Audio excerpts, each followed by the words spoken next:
அந்த பசுமையான காட்டில் காட்டு நாய் ஒன்று சுற்றித் திரிந்து கொண்டிருந்தது. அப்போது ஒரு சிறுத்தை புலி தன்னை நோக்கி வேகமாக வந்து கொண்டிருந்ததை அந்த காட்டு நாய் பார்த்துவிட்டது. எப்படி அதனிடமிருந்து தப்பி செல்வது என்பது காட்டு நாயின் கவலை. தப்பித்து ஓடி செல்வதால் பயனில்லை. ஏனென்றால் எவ்வளவுதான் வேகமாக ஓடினாலும் சிறுத்தை புலியின் அளவுக்கு காட்டு நாயால் வேகமாக ஓட முடியாது.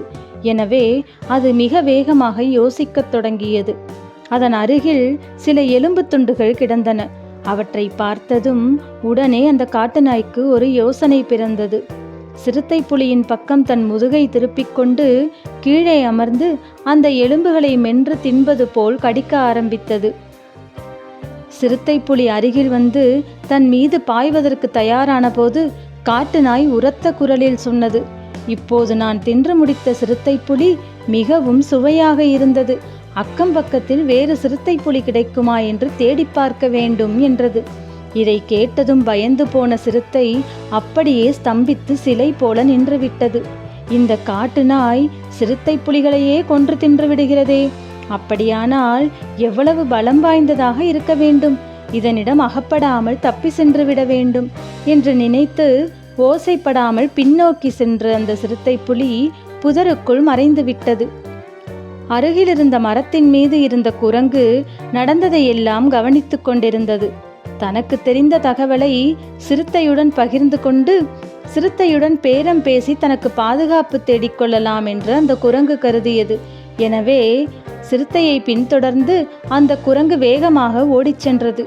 காட்டு நாய் குரங்கு வேகமாக சிறுத்தையிடம் செல்வதை கவனித்து விட்டது. ஏதோ சதி நடக்கப் போகிறது என்பதை புரிந்து கொண்டது.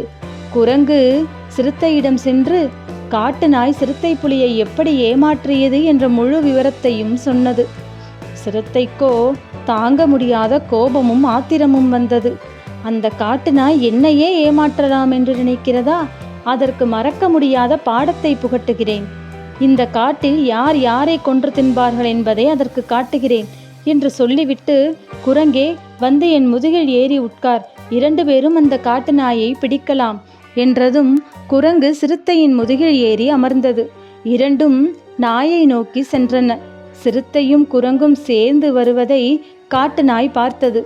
இந்த குரங்கு என்னை இப்படி ஆபத்தில் மாட்டிவிட்டதே, இப்போது என்ன செய்வது என்று அந்த காட்டு நாய் யோசித்தது. அவை இரண்டும் நெருங்கியதும் காட்டு நாய் உரத்த குரலில் சொன்னது, அந்த போக்கிரி குரங்கு எங்கே போய் தொலைந்தது? அதனை நம்பவே முடியாது. நான் இன்னொரு சிறுத்தை புலியை சாப்பிடுவதற்கு பிடித்து கொண்டு வா என்று சொல்லி அனுப்பி 1/2 மணி நேரம் ஆகிவிட்டது. இன்னும் அந்த குரங்கை காணோமே என்று கூறியது. காட்டு நாய் சொன்னதை கேட்ட சிறுத்தை தன் கோபம் முழுவதையும் குரங்கின் மீது திருப்பியது. குரங்கு சிறுத்தையின் எண்ணத்தை புரிந்து கொண்டு மரத்தில் ஏறி தப்பிவிட்டது. வாழ்க்கையில் பல பிரச்சனைகள் ஆபத்துகள் வந்தாலும் அதை நேருக்கு நேர் சந்தித்து வெற்றி கொள்வதே சிறந்தது.